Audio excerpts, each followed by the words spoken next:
फिर उसकी डूबे नहीं जिसे पकड़े नंद किशोर।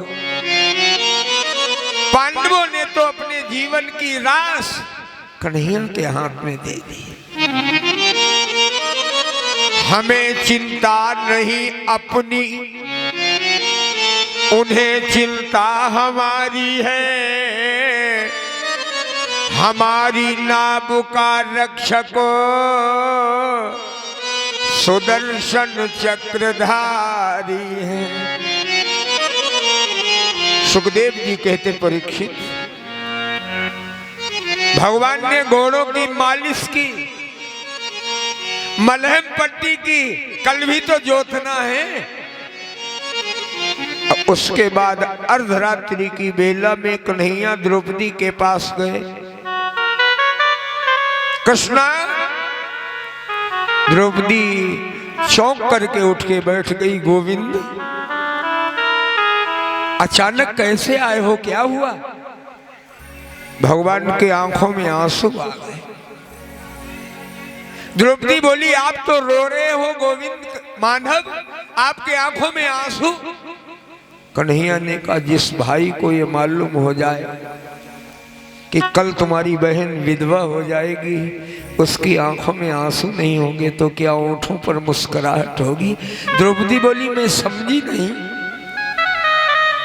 गोविंद बोले, गंगा पुत्र भीष्म ने एक पांडव मारने के लिए दुर्योधन को वचन दे दिया है और देवी पितामह की प्रतिज्ञा टल नहीं सकती। द्रौपदी मुस्कुरा गई।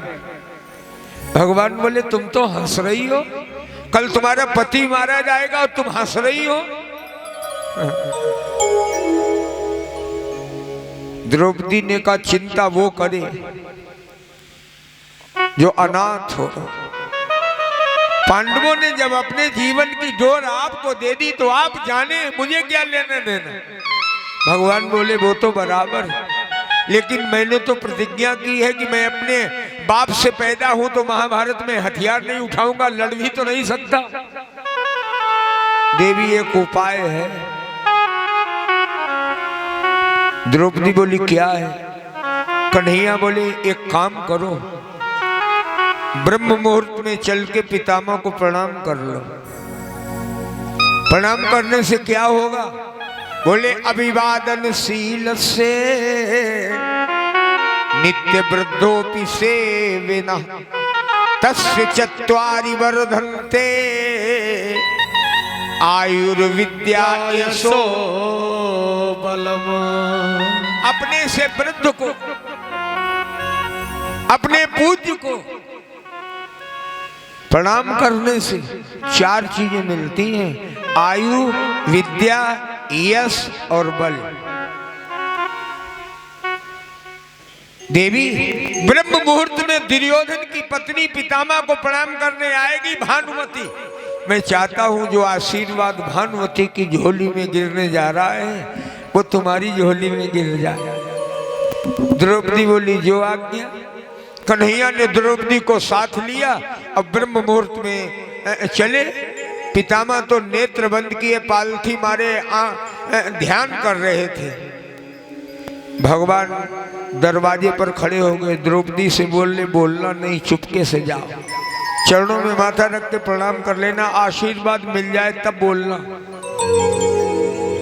द्रौपदी चली तो गोविंद बोले, सुनो, ये चप्पलें उतार दो, योगी के सामने नंगे पैर जाया जाता है, चप्पल उतार दो। भगवान की राजनीति देखो, क्योंकि द्रौपदी की चप्पल में एक क्वालिटी थी।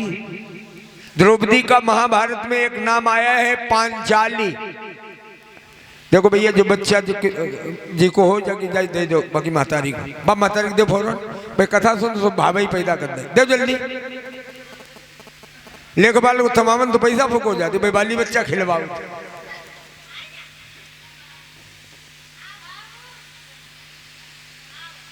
द्रौपदी का महाभारत में एक नाम है पांचाली। द्रौपदी जब चलती थी तो द्रौपदी की चप्पल से 5 तरह की ध्वनि होती थी, आवाज निकालती थी। यस चाले दी पंचत ध्वनि पांचाली, जिसके चलने से पंचत ध्वनि हो बोले उसका नाम पांचाली। तो द्रौपदी की चप्पल तो पहचानती थी, हर कोई जानता था द्रौपदी की। कन्हैया ने कहा चप्पल उतार लो, चप्पल उतार दी।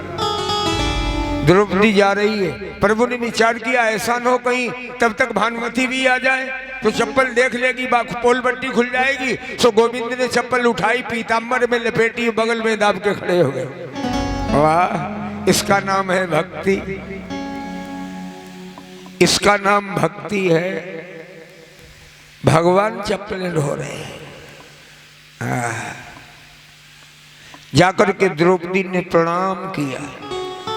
पितामह ने समझा भानुमति आई है। पितामह ने आंख नहीं खोली। अब बोले बेटी आयुष्मती भव सौभाग्यवती भव। दे दी, निकल आने दो, रास्ता दे दो थोड़ी। बोल वृंदावन बिहारी लाल की जय जय। जय सिया राम, जय जय सिया राम, जय सिया राम, जय जय सिया राम, जय सिया राम, जय जय सिया राम, जय सिया राम, जय जय सिया राम, जय सिया राम, जय जय सिया राम, जय सिया राम, जय जय सिया राम, जय सिया राम, जय जय हनुमान, सिया राम, जय जय हनुमान, जय सिया राम, जय जय हनुमान, जय सिया राम, जय जय हनुमान। वाह भाई वाह। बोल वृंदावन बिहारी लाल की।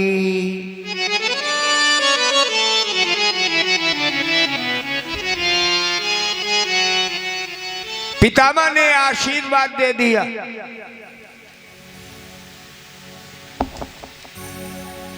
देखो भाई साहब की कॉलोनी में हम कई कार्यक्रम कर चुके हैं। आप लोगों की अध्यक्षता में कमेटी है, कई लोग आप भी सदस्य कमेटी के। और उस कमेटी में प्रतिदिन यही काम होता है जो आज भाई साहब ने यहाँ किया, यही होता है प्रतिदिन। बोल वृंदावन बिहारी लाल की।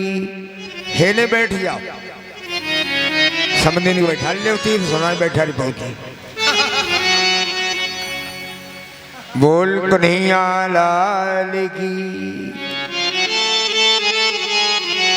हरे राम राम राम राजा राम राम राम, हरे राम राम राम राजा राम राम राम, हरे राम राम राम राजा राम राम राम, हरे राम राम राम राजा राम राम राम, हरे राम राम राम राजा राम राम राम, हरे राम राम राम राजा राम राम राम, हरे राम राम राम राजा राम राम राम, हरे राम राम राम राजा राम राम राम, हरे श्याम श्याम श्याम राधे श्याम श्याम श्याम, हरे श्याम श्याम श्याम राधे श्याम श्याम श्याम, हरे राम राम,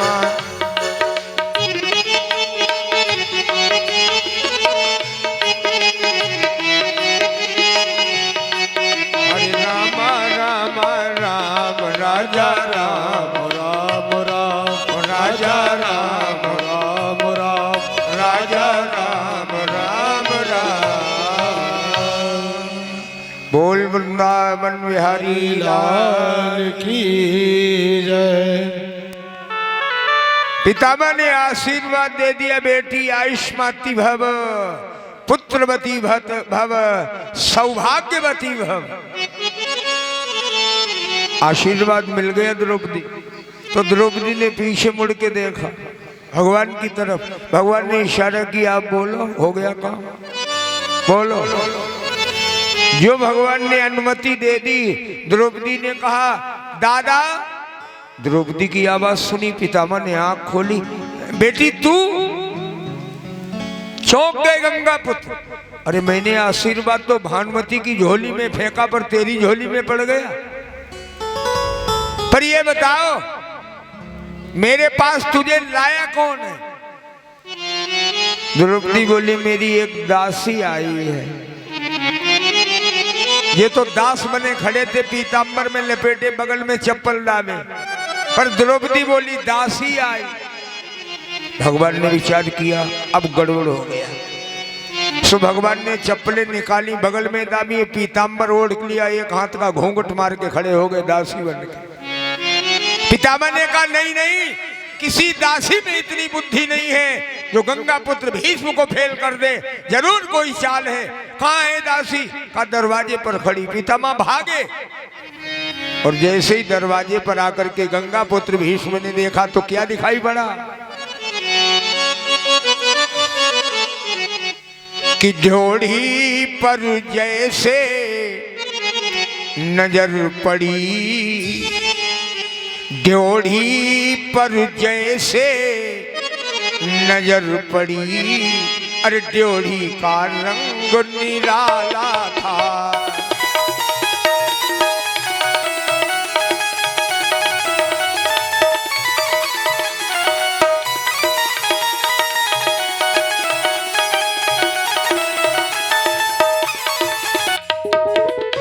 ड्योढ़ी पर जैसे नजर पड़ी, ड्योढ़ी का रंग निराला था। द्रौपदी की चप्पल बगल लिए, द्रौपदी की चप्पल बगल लिए, वो खड़ा मुड़ लिया वाला था। द्रौपदी की चप्पल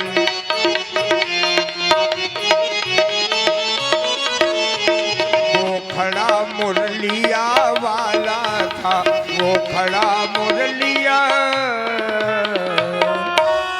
पितामह ने देखा तो भगवान ने एक हांगत का पीतांबर का घूंघट मारे खड़े। अब घूंघट कभी मारा होता तो घूंघट मारने की अकल होती। अरे भैया जाको काम ताई को छाजे, सो घूंघट मारा जल्दी में। सो आगे तो एक हाथ लंबा घूंघट हो गया, पीछे पीठ ही सब खुली गई। सुनो, चप्पलें दूर से दिखाई पड़े, झुके खड़े। जो गोविंद को देखा, पितामह के आंखों से आंसुओं की धारा बहने लगी। केशव, ये क्या किया तुमने? तेरी सत्ता के बिना हे प्रभु मंगल मूल, पत्ता तक हिलता नहीं, खिले नए को फूल। मैंने एक पांडव मारने की प्रतिज्ञा की, वही तुम्हारी इच्छा थी। अब मुझसे प्रतिज्ञा करा रहे हो और स्वयं चप्पलें ढो रहे हो, दासी बन के आए हो। द्रौपदी ने कहा, बाबा हाँ, ये तो बाद में बात करना, पर मुझे एक बात बता दो। पितामह बोले, क्या बात? द्रौपदी बोली, बाबा कि कल मेरे पांचों पतियों में, कल मेरे पांचों पतियों में गर एक भी मारा जाएगा। कल मेरे पांचों पतियों में गर एक भी मारा जाएगा।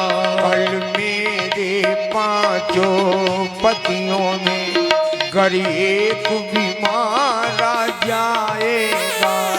कल मेरे पांचों पतियों में गर एक भी मारा जाएगा। आशीर्वाद बाबा तेरा, आशीर्वाद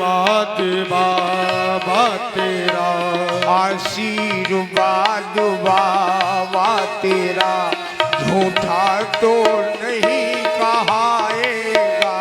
आशीर्वाद बाबा तेरा झूठा तो नहीं कहाएगा। झूठा तो नहीं कहाएगा। झूठा तो नहीं कहा। दादा, कल 5 पतियों में से अगर एक भी मारा गया तो आपका आशीर्वाद मिथ्या तो नहीं होगा। पितामह बोले, बेटी तू मुझे ज्यादा दुखी मत कर। पतियों की बात कह रही है। आशीर्वाद बेटी मेरा, आशीर्वाद बेटी मेरा, अरे पतियों का बालन बांका हो। आशीर्वाद बेटी मेरा, पतियों का बालन बांका हो। आशीर्वाद बेटी मेरा, पतियों का बालन बांका हो। आशीर्वाद बेटी मेरा, पतियों का बालन बांका हो। क्या कर सकता कोई जग में, क्या कर सकता कोई जग में, जब रक्षक मुरली वाला हो। क्या कर सकता कोई जग में, जब रक्षक मुरली वाला हो। जब रक्षक मुरली वाला हो। जब रक्षक मुरली वाला। बेटी, 4 भुजा वाला रक्षक तो 2 भुजा वाला क्या बिगाड़ सकता है। और पितामह ने वचन दे दिया, द्रौपदी को वापस लेके कन्हैया आ गए। और हुआ यही, अपनी बात मजबूत करने के लिए गंगा पुत्र भीष्म जैसे महारथी ने अर्जुन के सामने हथियार डाल दिए। अहम भक्त पराधीनो,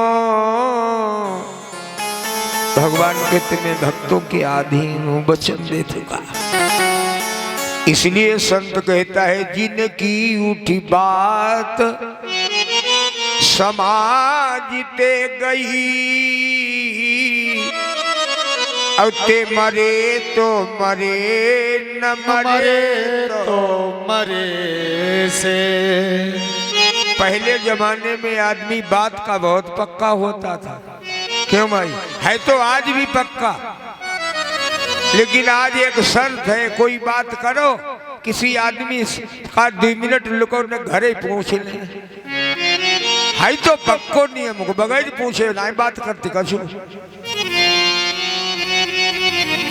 वसुदेव सत्यवादी थे, कंस ने विश्वास कर लिया। ले जाओ राजन, एक ध्यान रखना।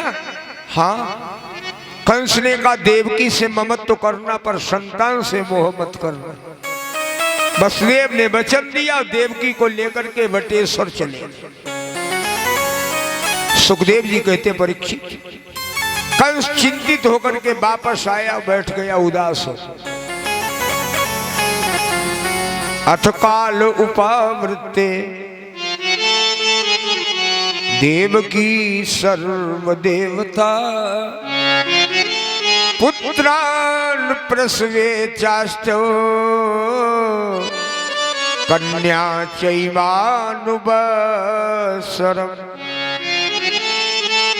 समय आने पर देवकी के उदर से पहला बालक पैदा हुआ। कीर्तिमानम प्रथमजम, बड़ा कीर्तिमान तेजस्वी बालक है। बालक को देख करके देवकी बड़ी प्रसन्न हुई और देवकी ने वसुदेव से कहा, स्वामी बालक बहुत सुंदर है। वसुदेव ने कहा, वो तो बराबर है, पर मैंने तुम्हारे भाई को वचन दिया, मेरा वचन भी तो सुंदर है, याद है? देवकी बोली, हाँ मैं भूली। आप यही तो कहना चाहते हैं कि देवकी की संतान कंस की भेंट है, ले जाओ। अगर हमारा धर्म बना रहा तो संतान और मिल जाएगी। हम लोग अगले जन्म में पति पत्नी हो जाएंगे तब संतान मिल जाएगी। और हमारा धर्म ही अगर चला गया तो सब कुछ चला गया। देवकी ने बालक दे दिया, वसुदेव ने बालक लिया, बटेश्वर से मथुरा आए कंस के सामने, भोजराज लो ये देवकी की प्रथम भेंट है। कंस ने बालक देखा, उसके हृदय में करुणा आ गई और कंस ने कहा वसुदेव, आकाशवाणी ने पहला मेरा 8वां मेरा शत्रु बताया था, ये तो पहला, इससे कोई खतरा नहीं, ले जाओ 8वां दे जाना। वसुदेव को वटेश्वर से मथुरा बालक लाने में तकलीफ नहीं, पर मथुरा से जिंदा बालक ले जाने में बड़ी तकलीफ। क्यों? वसुदेव ने विचार किया, कंस अगर बालक मार देता तो मेरे संकट के 8 दरवाजों में पहला दरवाजा तो खुल जाता।